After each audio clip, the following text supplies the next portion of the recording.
I just put the link on my page, but I'm gonna try to see Okay. if I can share this too. I'm Uh, okay, we're live right now. Hey, you guys, we're back for another series of the warm up. So, something that a lot of people don't necessarily talk about is low self esteem in adulthood. So, I have Erica Jackson here. She's going to be talking about low self esteem in adulthood and how we navigate things like that. So, Erica, in your own words, how do you define low self esteem? low self-esteem to me is someone who thinks negatively about themselves. They're scared to step out. They are somebody who um is just kind of doesn't think as highly of themselves as they should because of uh maybe childhood experiences, because of fear. There are like so many different reasons for people having the low self-esteem, but yeah, that's pretty much it. Okay. When was the first instance that you realized that you had low self esteem? How old were you? I was really a teenager.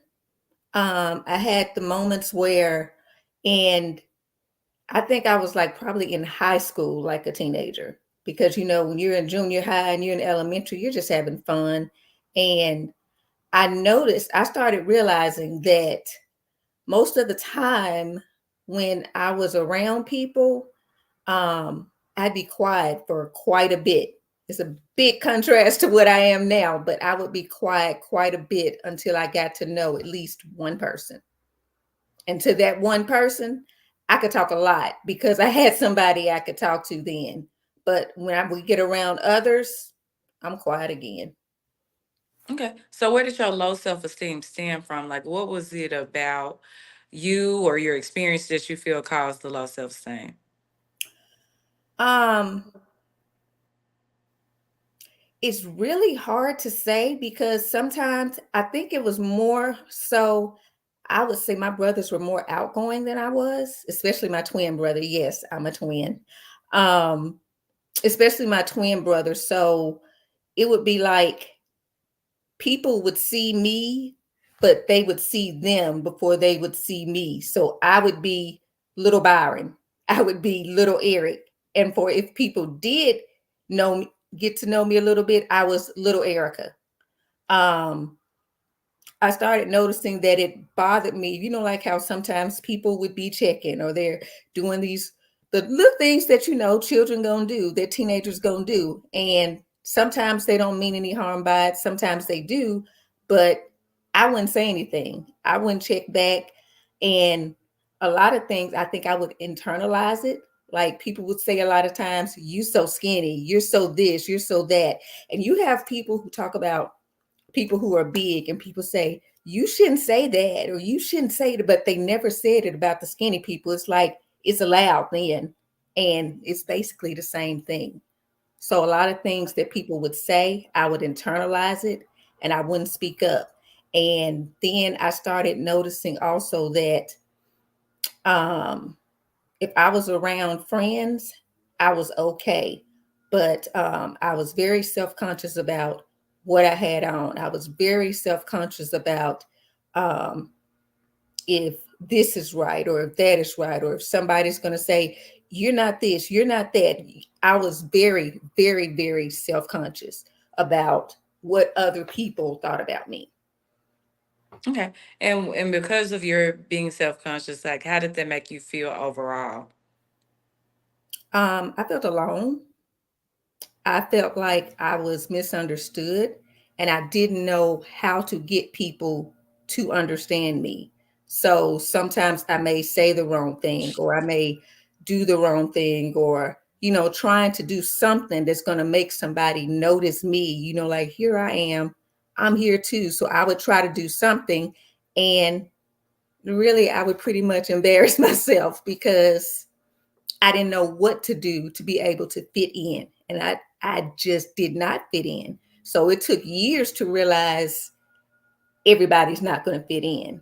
So you just have to be who you are and um, let the people get to know the real you, the real person that you are. and the right people that's supposed to be around, you'll be just fine. But growing up and when you're actually in that thing, that's not how you feel. You may like a boy, and I remember liking this one boy when I was in seventh grade. And uh I was supposed to be meeting up with them at a skating rink, Crystal Palace. If you're from Memphis, you know about the Crystal Palace. And when the guy walked in, my friend walked up to him because I was shy. So I did not want to be the one to walk up to him. She walked up to him, and he just said, "I don't like her." And I was just like, He said it about you. yeah, yeah, he did. And I heard him, and she just turned around and she walked to me. She said, he said, I said, I heard him. And she was like, girl, it ain't even worth it. He ain't even worth it. Just go on. And as years passed, to tell you the truth, he's a really cool guy. He's one of my Facebook friends. You know what I'm saying? But growing up, when you hear that, it's like, okay, he didn't like me. And that's the first boy I had a crush on, and he didn't like me. So I had that thought. It ain't no point in me trying to get to know a guy because he's not going to like me. And did that surface out like you said you were in high school when this happened? That was in junior high when Okay. that particular thing happened. That was in seventh grade.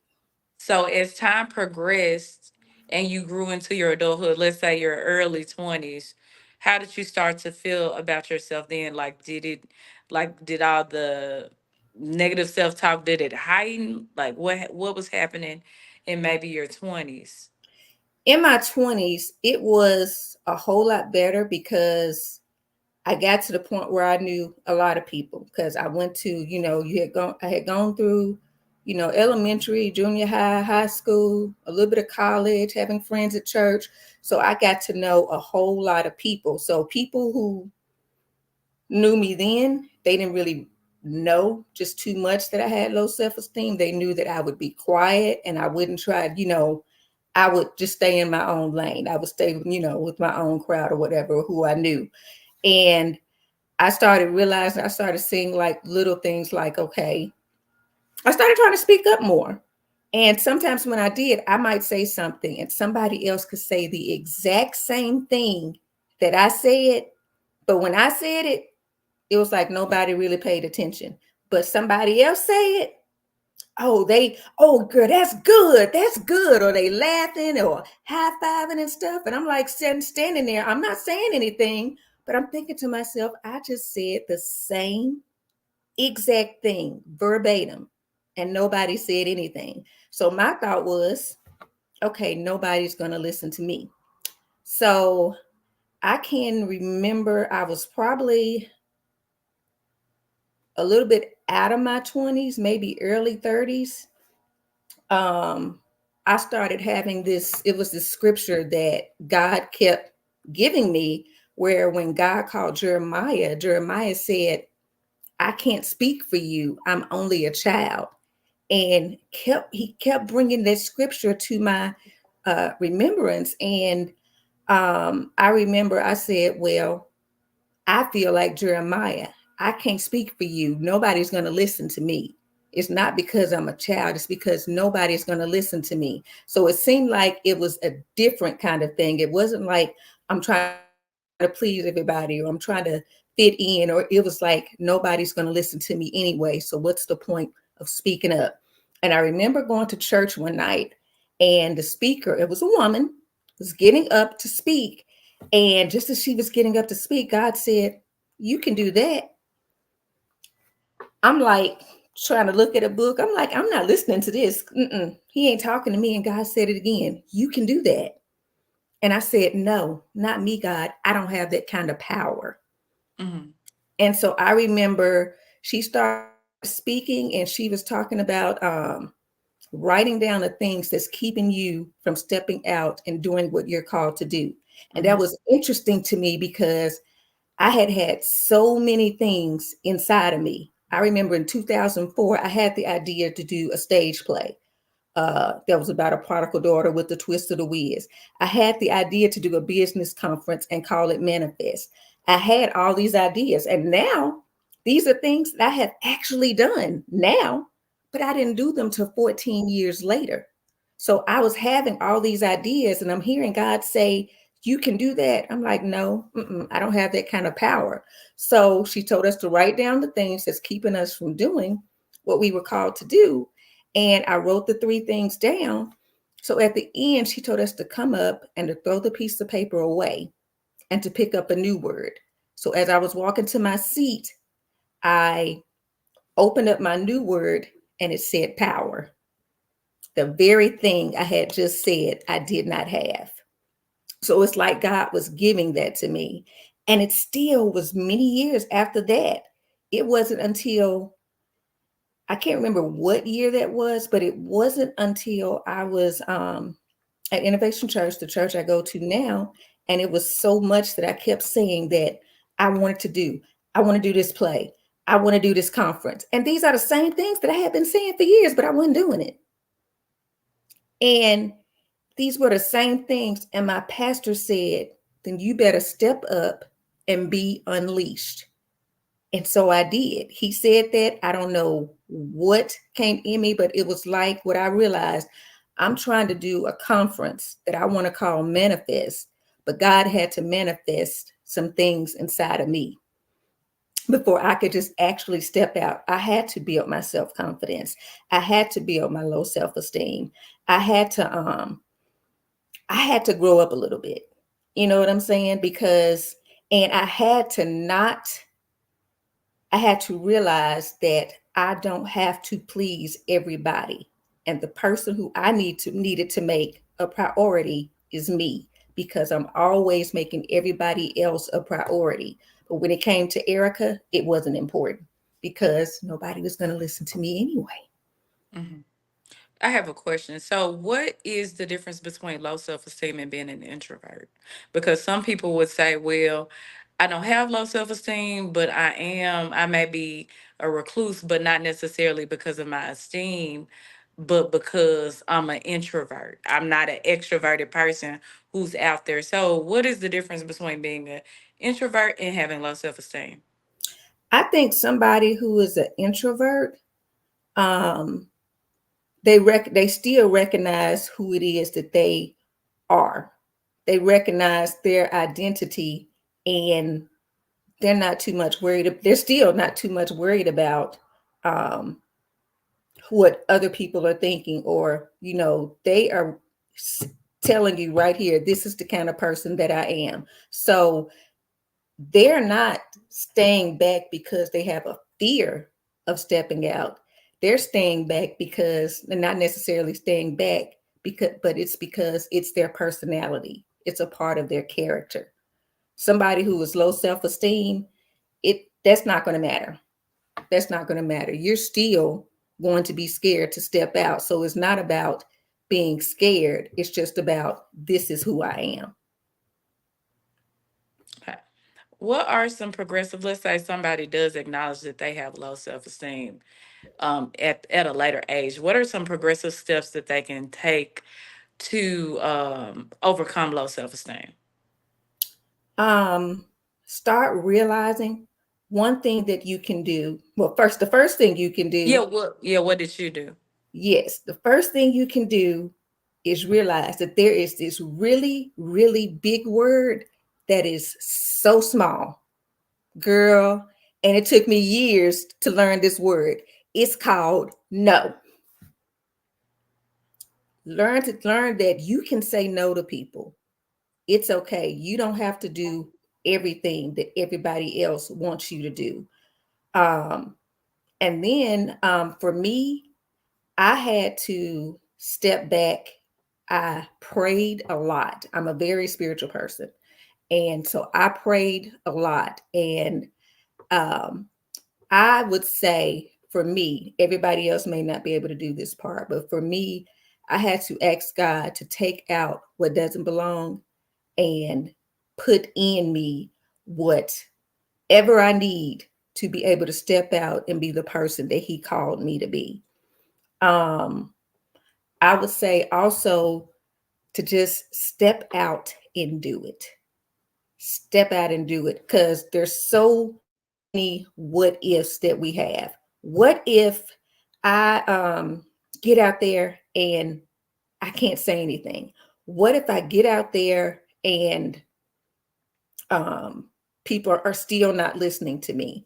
What if I get out there and this happens or this happens and that happens? And we get so scared of the what ifs and have all these worries about what people think that we don't step out and do it. So we have to stop with the what ifs and realize who you are and what you can do. And to a good way to be able to do that, get a coach. If you're scared to step out and get on stage, get a coach. And I have a speaking coach, and I took a master class from this young lady, Dale Seth, which I was just at her conference this past weekend. And um, it taught me so much about rambling.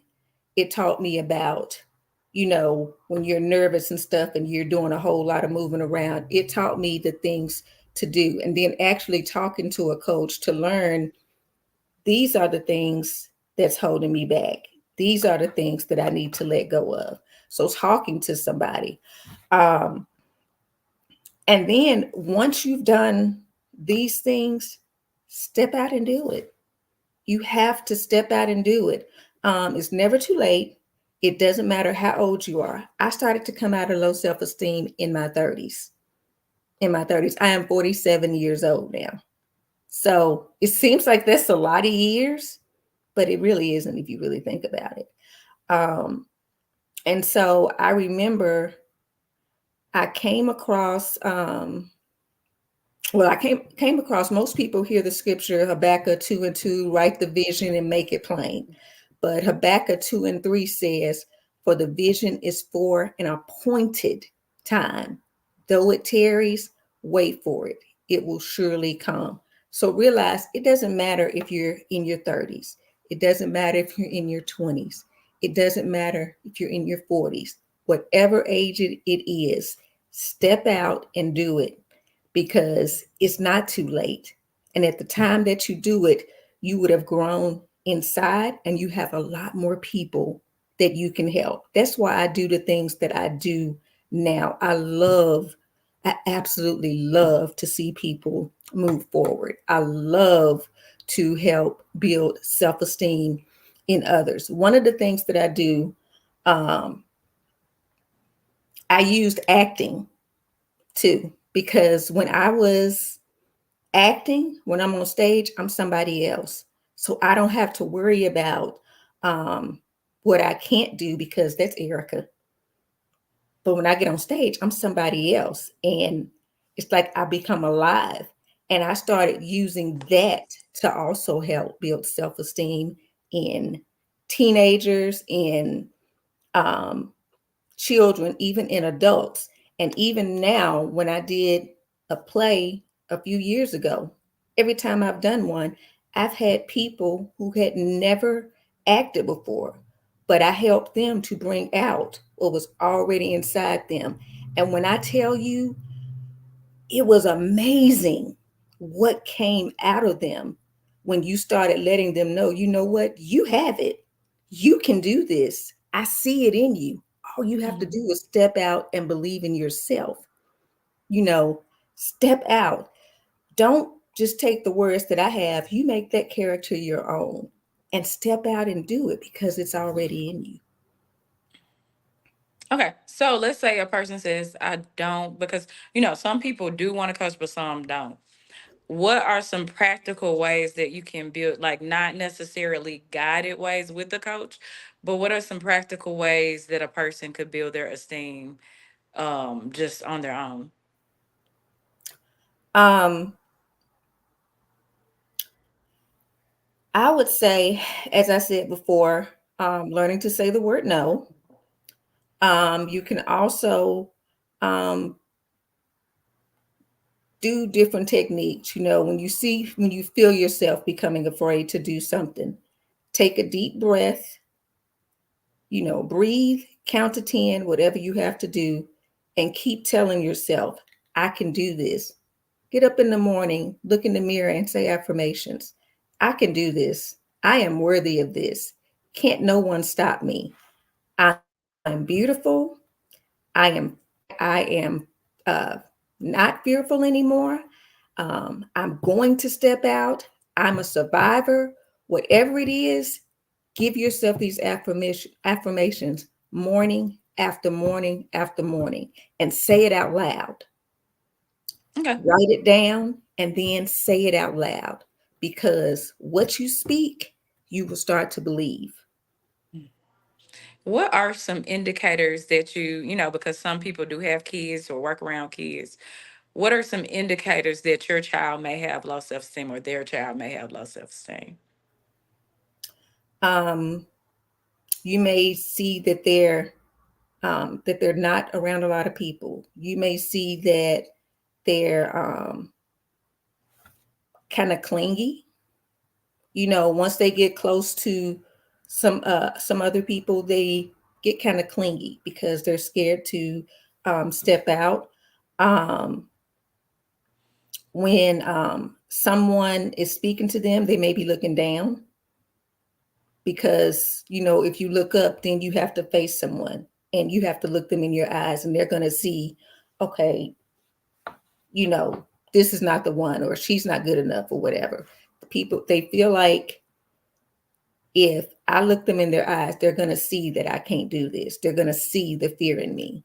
So they're always looking down. Um, and they can be really quiet except for those that they are very close to. So they, as I said, they'll start to cling to these specific people. Okay, so how do we foster healthy relationships to build esteem in not only children but those around us? Because I know you stated that you felt unheard. You felt like some of the people within your life, somebody could say the same thing you said, and it would be taken in a certain way versus you saying it. Can I want to go back to that point? Are you seeing that happen with other, like, even though you're not going through that anymore? Do you see that happening with other people, and how do you advocate for people with low self-esteem? I do see that quite a bit. And the interesting part is, it's from people sometimes just like me. They're not in their teenage years. They're not even in their 20s. They're like in their 30s. A few are in their 40s. And if I hear them say something, um, one thing that I actually do is I speak up for them. I was like, yeah, girl, that's the exact same thing you just said. And you were really right. Or if they say something or people aren't listening, I show them that they have my undivided attention. Like, no, she just said something. Or if somebody's trying to speak over someone, I'm that person who is saying, oh, wait, 1 minute. She was just saying something. Or what was that you were just saying? And I get Mhm. them to repeat themselves. And so I bring it to the forefront because you're gonna listen to them. I want to hear what they have to say because I don't care who it is. I don't care how old you are. You have a voice. Mhm. Every single one of us has a voice. And I was too scared to use mine. Mhm. I ain't scared no more. So I'm gonna help you to Yes. use yours too. If somebody's not listening, I'm gonna make sure they listening to you because I'm gonna keep on saying, did you not hear her? Mhm. What does adult bullying look like? Since we're talking about low self esteem, I know you were on the low self esteem side, but because there are certain people self esteem, they say self esteem is esteem of self. I truly believe that self esteem is built not only by our parents, those that are around us as well. So what does bullying look like? Because sometimes we as adults are faced with maybe somebody thinking, oh, she's not going to speak up for herself or he's not going to speak up for himself. So I'm going to capitalize off of maybe making others laugh using their pain. What are some indicators that a person may be a mean girl or an adult bully?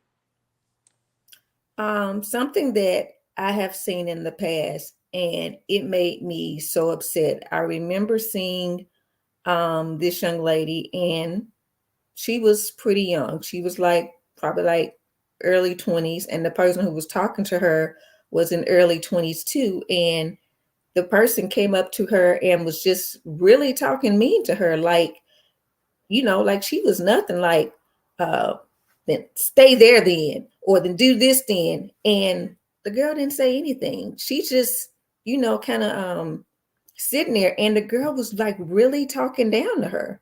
You know what I'm saying? And it was in front of other people, like making it seem like um she ain't got nothing to say. She's not important. And then the lady walked away, and that young lady was still standing up there. And I went up to her. I said, "You know what? You're beautiful. You have a voice, and it doesn't matter what she says. I see you. God sees you, and you can keep on moving forward." Because all the stuff that she said about you, that's just a negative trick from the enemy. That's not who you are. When people are speaking negatively towards you, that's bullying. And when they do this, bind that to the pits of hell. I'm sorry. That's the best thing you can do. I don't take negativity. So I'm going to reinforce that negativity with a positive. And that's exactly what I did with that young lady. And that's some things that's very upsetting to me. I think you see it a lot at work. Um, you see it in, with some people in schools, but it happens a whole lot at work. If you see that somebody is quiet, or they're never bothering anybody, that it's not necessarily that they have low self esteem, but you have people that when they walk up, they're always checking them. Oh, look at her. She thinks she did. Or look at her. The person ain't even saying nothing to you. They're not bothering you. They're not doing anything to you, but you want to come saying negative things about them. Yeah, that makes me very upset. And I'm going to speak up. They think that they can come and do it to me, but I'm going to speak up. Now, there was a time that I couldn't do that, and I wouldn't do it because I'm like, I don't want to cause a scene, or I don't want to do this. You can speak up for yourself. You ain't got to curse. You ain't even got to raise your voice, but you can let people know, no, this ain't that. You're not going to talk to me like that. And if it's somebody that I see you doing it to, you're not going to talk to them like that. And when people start to see you doing that, you start seeing that they start getting better with it. I'm somebody that I'm a leader. And it took me a while to recognize that I'm a leader, but I lead by example too, because I'm not going to say or do something. I'm not going to tell you to say or do something and I'm not doing it myself. So if I see it, I'm going to say something. And as I start watching the person and talking to them more, I start to see the change in them as well. So it helps if you have someone who's going to be there to help you along the way, to talk to you. I have friends now that I can still talk to about who I used to be. I have friends who will still speak up for me sometimes. Thing is, they don't have to. But some people who knew me back in the day, they still feel like they got to speak up for me now. And you don't have to. I'm good. I'm good. I got this. So, yeah, I think it happens a lot in the Well, let's. workplace. I kind of want to pivot. Yeah, you talked about the workplace.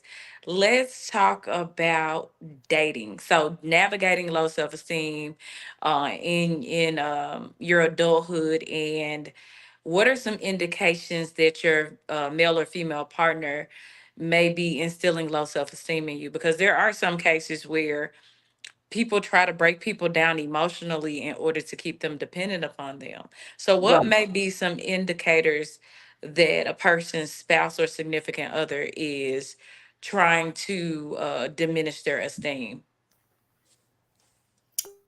Um,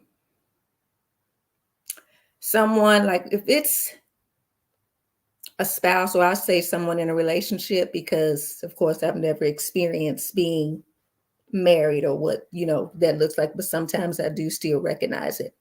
Um, if someone is saying something, or someone asks you a question, the other person tries to answer the question for you, like you can't speak for yourself. Somebody who is trying to tell you what to wear, somebody who's trying to tell you what you can eat, somebody who's trying to tell you what you can say. when it's time to talk, no, you don't say anything. Like even with children, they'll say a child needs to stay in their place. You trying to keep somebody from speaking up for themselves, or trying to tell them what to wear. All these things, that's indication of someone with low self-esteem and somebody trying to uh, keep you in that space of low self-esteem. They're going to keep on saying negative things to you. They're not going to really say anything positive. Um, and they're going to try to keep you away from anything that's going to allow you to step out and not be in this negative space, because they want you to feel like you're not good enough. They want you to feel like you can't make it in this world without me. Um, and I think that that's something you really, really have to look at. When you see that, when a certain person enters the room, and let's say it's a woman, because just so you know, it can be men who are having to deal with the same thing. There are some men who still have to deal with, low self esteem, or it could be a woman, instilling this into a man. But when they walk into the room, you see that person is really quiet. Or if you're over a friend's house and their husband comes in the room, or somebody comes in the room, they instantly jump up and start trying to do something. I got to do this. I got to do this. I got to get finished with this. I got to get finished with this. No, you don't. Sit down. But they know that person is going to say something and they don't want to deal with it. So they're instantly jumping up to go take care of whatever needs to go take care of. And they're never saying no. It's like, oh, I can do that. Oh, I can do that. Oh, I can do that, because they're always having to be up doing something, if that makes sense. I can't hear you. I'm sorry. Circling back to when you were talking about, friendships and growing to love yourself and people advocating for you, did you end up losing some friends that may have a preconceived notion of who you maybe were, and then as you grew to love yourself, they couldn't handle it? And if so, could you recount an instance as to where you had to handle that, or maybe cut that person off? Yes, I've had a few friends that I definitely had to cut off. Now, mind you, the people that I call friends, they are really good people. And I'm not going to just say you're a friend until I actually see that you're friend worthy. That's just how I am now. But I noticed that it was always them saying something negative. Um, like if I speak up, girl, I'm just playing with you. Or if I don't speak up, you gonna let me just stand there and talk about you like that? Neither one of those makes sense. So if I say something, I'm wrong. And if I don't say anything, I'm wrong. So you know what? You just stay where you are. It's something that Sarah Jakes Roberts said when she was um, speaking one time. I'm not going to shrink to make you more comfortable. And that's where I had to get to the point that I'm not going to shrink. I'm not going to diminish who I am or my light just so that you can be comfortable. I'm not going to do it. And I know you said you had that speaker at your church who had you guys do the activity. From that moment to the point where you gained more confidence, how long would you say it actually took of you putting the work in to actually really show up as you are today? Okay, I think that had to be probably like maybe like 2010 when that happened. How old were 2011, you? 2010, 2011. This is 2024. So that was like 13 years ago.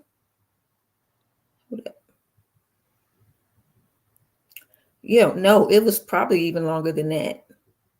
It was probably even longer than that, because um The church that I'm at now is 20, I've been there since 2012. So it was probably like about 2009. I was in my 30s. I'll say that I was in my 30s. And me actually walking in, higher self-esteem and, boosting my self-confidence. Let me see. I started actually seeing, no, people started actually seeing it in me. Um, I remember I was um, doing this like skit at Mississippi Boulevard for someone. And this had to be like in 2017. So that was just 7 years ago. I'm 47. So I was like 39, 40 then. And I remember I had to speak over this blowhorn. And I remember my first lady was walking down the steps because this was at Mississippi Boulevard, but of course, that wasn't the church that I belonged to. And she heard my voice and she turned around and she said, "Okay, EJ." And I remember my pastor turning around and he leaned back and he had this smile on his face. He didn't say anything, he just looked. A few days later, I met at the church to talk about doing my conference. Mhm. Mhm. To talk about doing my conference, which had been in me since 2004. And Mhm. this was like 2018, 14 years later. And I met with the staff at the church and I was talking to them. And it was like whatever they asked me, I was ready. I had written stuff down. I had been praying. I knew that this was what I was supposed to be doing. And when it was over, it was like, yeah, I could definitely do my conference there. But my pastor said he wanted to talk to me. So he called me and he said, "Erica, I am so proud of you. For as long as I've known you," and it had been, a few years because I met him in 2012 and this was 2018. So that was 6 years later. He said, "You stepped out and you did what you had to do. I have never seen you so bold and confident in what you are supposed to be doing." And that meant a lot. That meant a whole lot. And that was in 2018. So this is 2024. That was 6 years ago. Um, and that meant a lot because I could see the growth. Even when I did my conference, it was so much going on. It was going to start a little bit late. I remember even my sandal broke.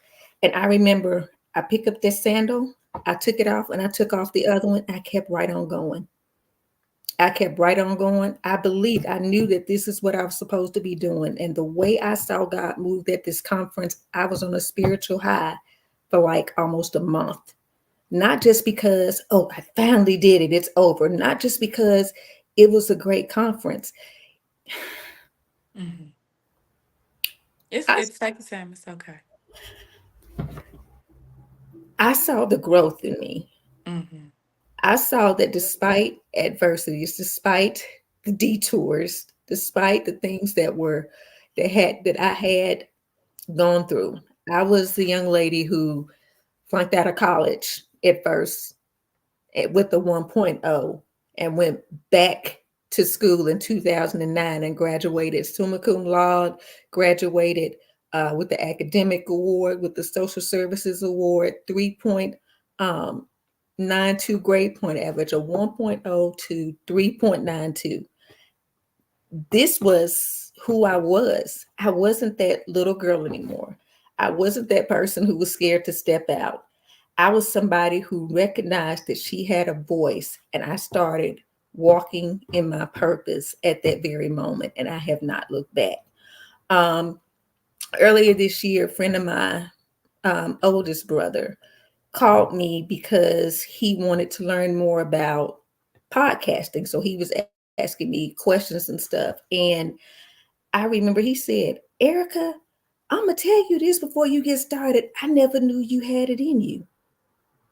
I mean, you were little Erica. Really, you were Mhm. little Byron. You weren't, I didn't see you stepping out and speaking and stuff and the things that you're doing now and you doing podcast and he was listening to me tell him some of the other things that I've done and he was totally shocked because the person that he knew was not the person that he was talking to on the phone.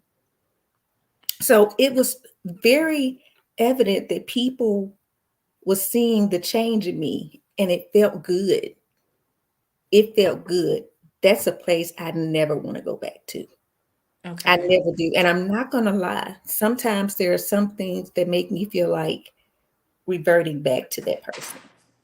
Mhm. But I can say, don't listen to all the negativity that people may, bring about you because I still have negative things that's coming to me. I have negative thoughts that's come to me. It's a trick of the enemy.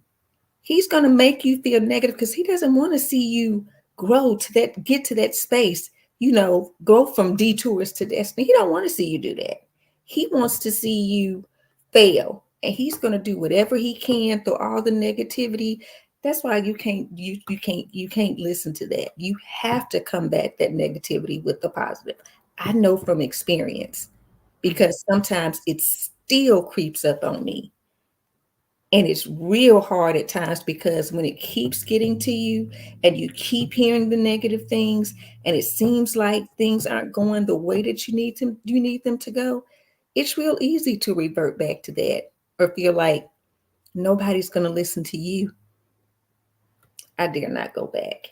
And if I see Okay. anybody that I know that I even see even the inkling that you have low self-esteem or that you don't believe in yourself, oh yeah, I'm gonna step up and I'm gonna say something. Be it as a coach, as a friend, or just a person who sees it in you, I'm going to say something.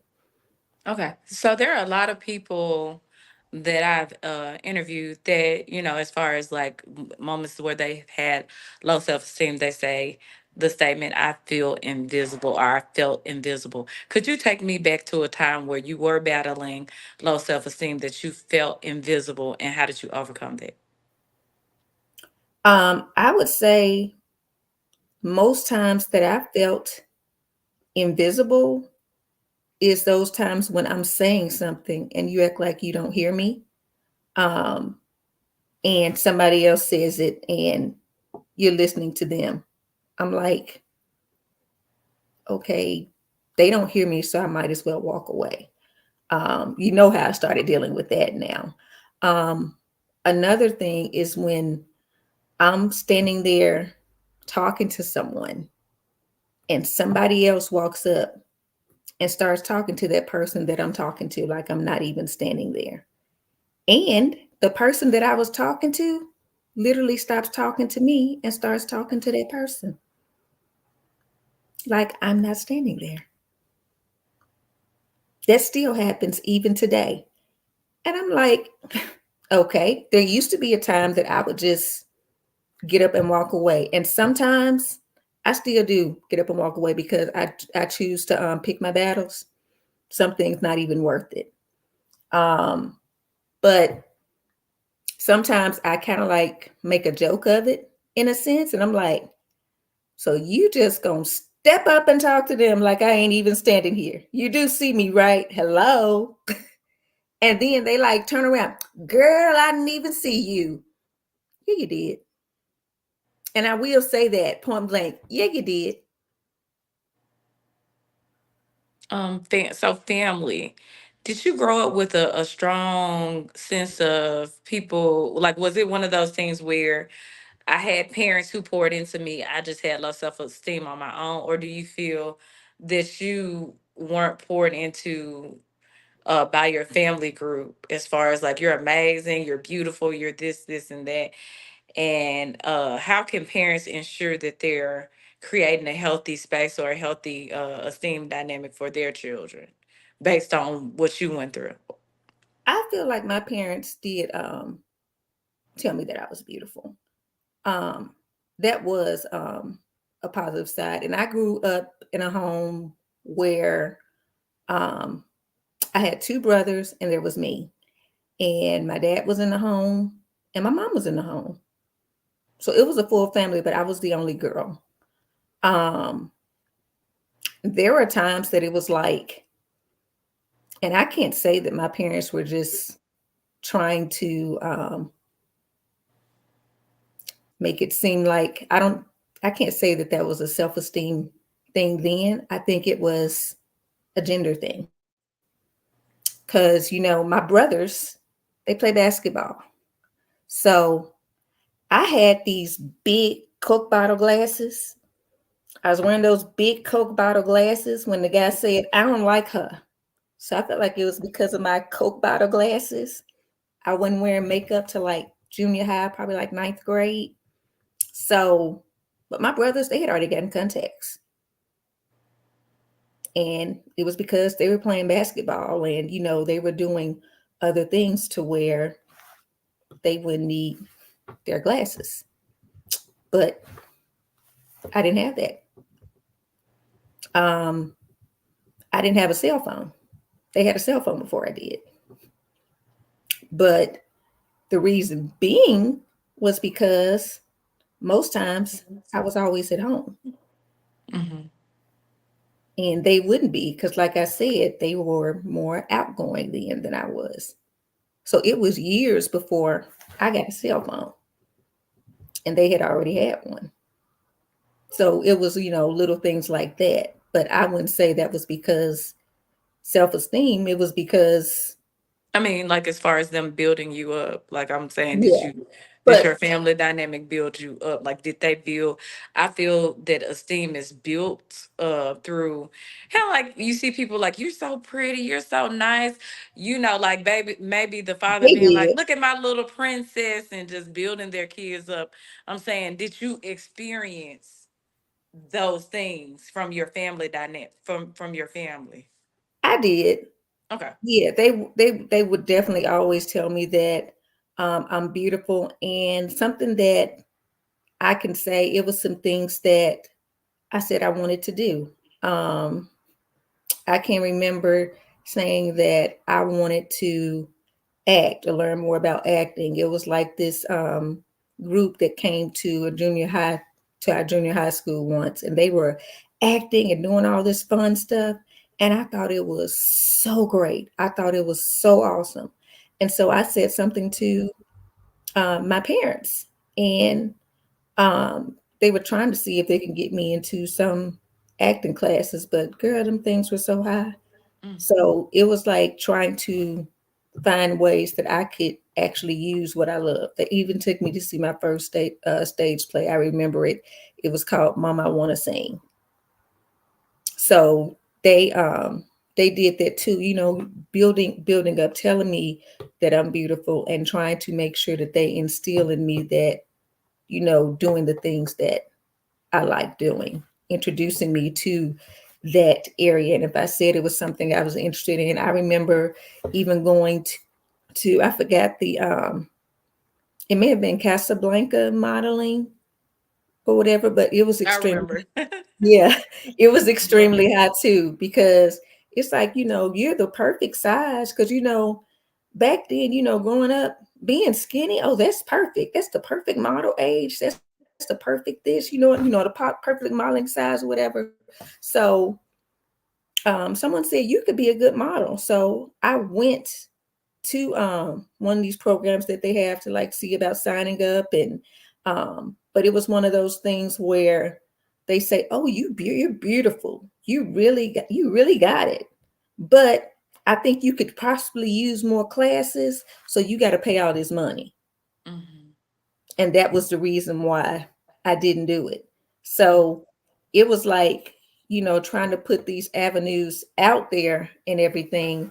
um but I do remember when I was getting ready to go to college, and I was trying to think about things that I might want to do. And acting was one of them. But I was told, no, you don't want to do acting, because you get out there in Hollywood and doing all that stuff. They're gonna make you want, try to do things that you don't want to do, and that's the drug life, and that's this and that's that. So you don't want to get into that. So I would say they talked me out of that, Mhm. but still, I don't think that had to do with, you know, not allowing me to grow or to build my self esteem or anything, but it was more along the lines of do something that's safe. Okay. And I think sometimes parents do that, and sometimes that can be a hindrance too, because it's something that you want to do, and you're told, no, you shouldn't do this, do what's safe. So you start trying to play it safe. Mhm. Start So trying to, yeah. I'm sorry, I'm wrapping up because we're kind of going over. I just Oh, have a couple of more questions. So we're at the 50-minute mark. One of my questions is, since your parents didn't, they instilled esteem in you, how was it, because you talk about your brothers, do you feel the contrasting difference of seeing how your brothers were maybe treated versus you? Do you feel like that aided in your low self-esteem, like seeing like, oh, people treat them like they're noticed, they're seen, people treat them kindly, or maybe if I did this, like, were there any internal comparisons to you versus your brothers? Did you ever go through that? I think it was more of a thing for myself. It wasn't anything that anybody else was doing, but I'm looking at the things that they're able to do. And because I wasn't able to do those things, it made me more afraid to step out and do them once I had the chance. You know what I'm saying? Because it was like, well, I couldn't do it then. So why would I want to do that now? Who's going to listen to me now? Because people listen to them. I'm just little Erica. I got so used to being little Erica that it was kind of hard to deviate from that. And that was from me. It wasn't anything that anybody was saying or anything. That was just in my mind. How can I deviate? How can I get away from being little Erica? I didn't know how to do it. Mhm. And I didn't know how to tell anyone that this is what I'm feeling.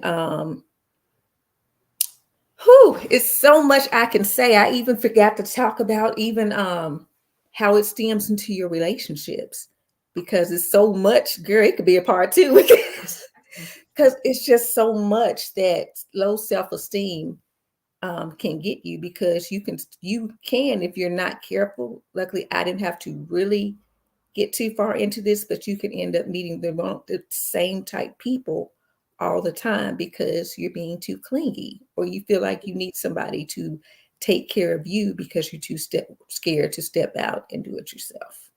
You can talk about it. Go ahead. We're live. I'll just edit it for the final video, but go ahead.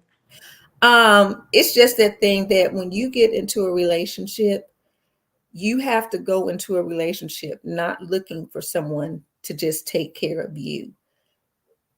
They say that you should give 50-50, and sometimes it's not even that, because men are looking for somebody who, well, this person, she's kind of quiet, or if I ask her to do this, she's going to do it, because if you have low self-esteem, like I said, you're trying to please people. So they feel like they can get you to do anything. And when you get to the point where you don't want to do it, then they'll go and find somebody who will. And Can somebody you who, can you expound on that? um, if you're somebody who's not having sex, they're going to go find somebody who will. Or sometimes while they're talking to you, they're going to be having sex with whoever. It may even be a friend of yours. Wow. Yeah. You experienced that? Do you Twice. feel comfortable opening up about it a little bit?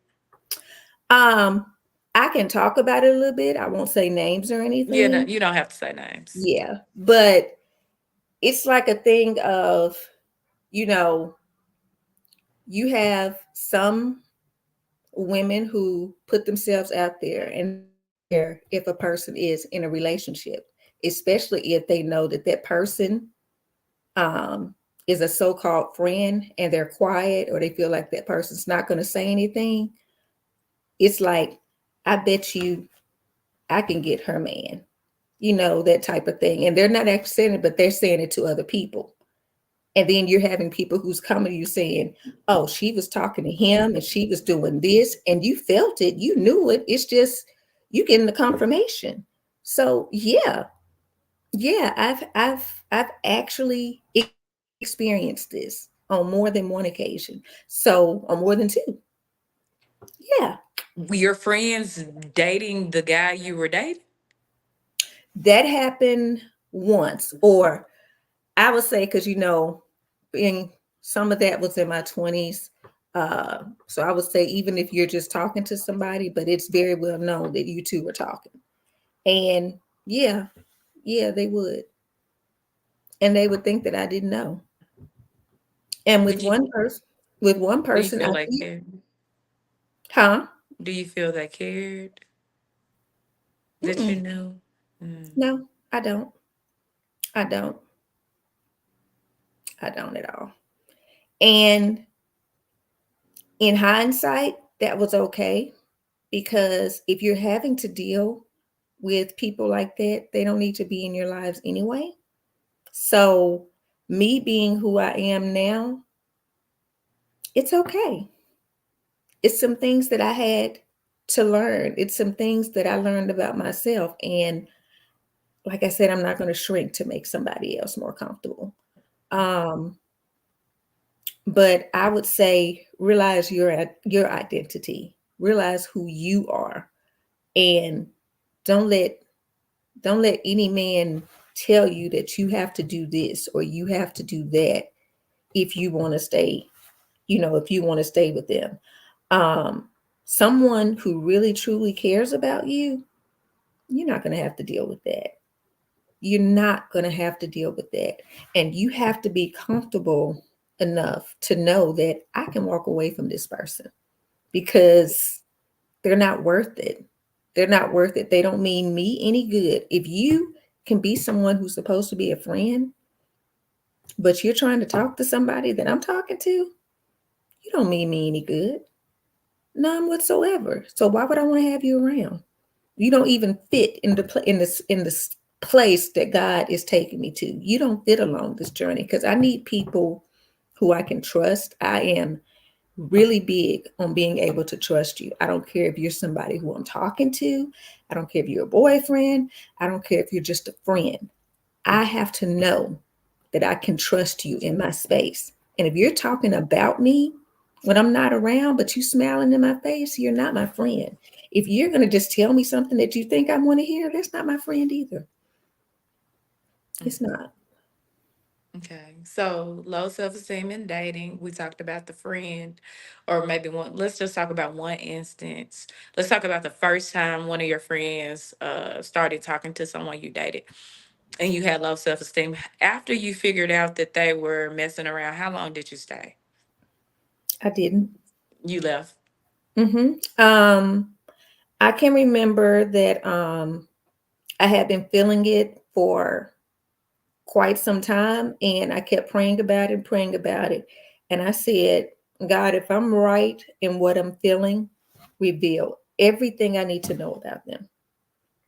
And I had a friend who called me, and she started telling me about things that he said. She started telling me about this young lady who was um, talking to him behind my back, who's supposed to be a friend. She started telling me everything. And this was right after I said, God, if I'm right in what I'm feeling, reveal everything I need to know about them. Did it hurt? Of course it did. It did. But hey, it is what it is, because that's what I asked God to do. God showed me, and the guy came to me and was trying to understand why I wasn't speaking to him. And I told him what I was told, and he was like, does that sound like me? Does this sound like something I would do? And because of what the person told me, because she didn't know about certain things, she didn't know. So for her to tell me this, no, I know you said it. And for right now, I cannot talk to you. I forgave him. And we still ended up being, later on in life, we were still friends. I didn't talk to him all the time. If I saw him, yes, I was going to speak. We were Facebook friends, would comment on there and everything because I had grown past that. What I realized is I did what I had to do. And I felt good about that. And the fact that I could be strong enough to be able to forgive them, that was a big step for me because when people do things to hurt you, I've had people who talked about me like a dog growing up, called me names, very hurtful names. Um, and today, those same people, and that was in junior high school. And one of those same people, I ended up at church with them, talking to them all the time. I would talk to them Did all they the time. remember what they did? She didn't even remember it. She didn't even remember it. That's how interesting it was. And I wasn't gonna, prolong it. I let her know how it made me feel, and she actually apologized too. But that was adulthood, and that was junior high, and I left that in junior high. Mhm. Even I volunteered with the youth ministry and everything. Her daughter was in the youth ministry, loved me to pieces. Oh my God. Yeah. So when you have had low self-esteem and you are completely over it, it's a wonderful feeling. You can actually say how you feel about some things, and to actually hear somebody who's big enough to even apologize for that. And then it's learning how to talk about people. If someone was to say, I'm so sorry you feel like I caused your low self esteem, that ain't apology. It's just not. Oh, I'm so sorry you feel that way. But saying something like, and my pastor has even talked about this, but saying something like, you know what? The things that I said to you, some of them I may not remember, but I know that they hurt you. And I am so sorry I hurt you. That's an apology. That's an apology. Okay. One word to describe your journey.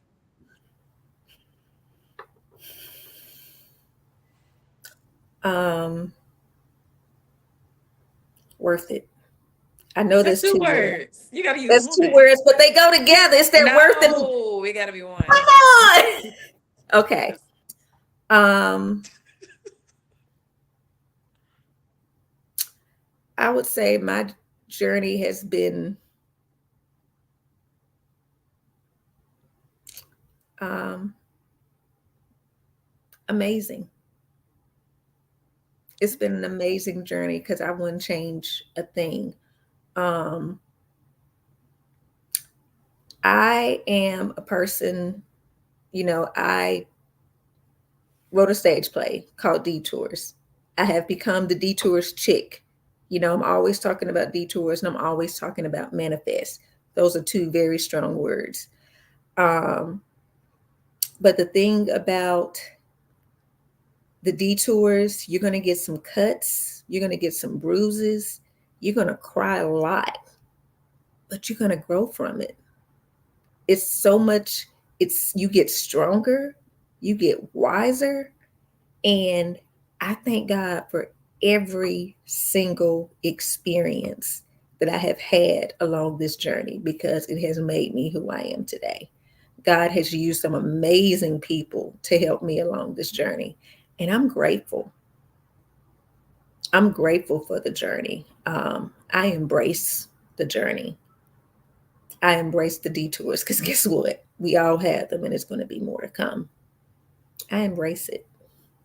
Okay, so this is a paid segment where other people will be able to do the same. So go ahead and flex your business, Erica. Okay, so I am the CEO of Ephesians 6 Productions and E6 Coaching and Consulting. Ephesians 6 Productions is for my stage plays. Coaching and consulting is for coaching, it's for speaking.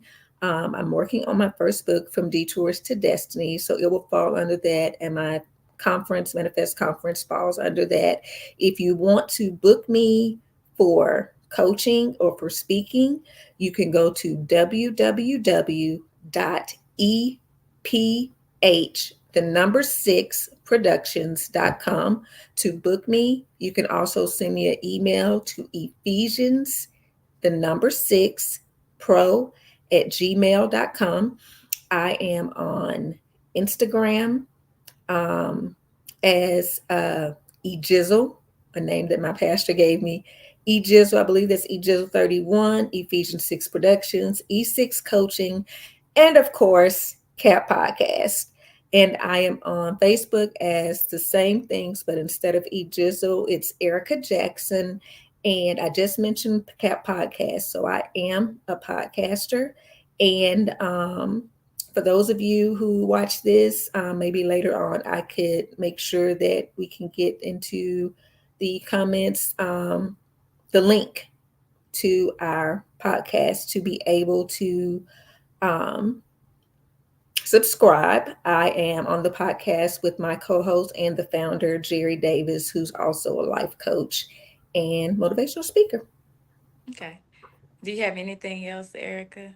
Oh, one more thing. I do something on Mondays called Manifest Mondays on Facebook. I've always brought motivation to a lot of people, and a lot of people will come to my page just to get motivated. So I started um, Manifest Mondays under E6 TV on YouTube. So I do that to give for weekly motivation. I didn't do it today because we were doing this live. So that is on Mondays, and you can go to YouTube and pull up E6 TV or Manifest Mondays, or it should be under one of those, I'm pretty sure. And you can subscribe there as well. Thank you, Erica. You're Thank welcome.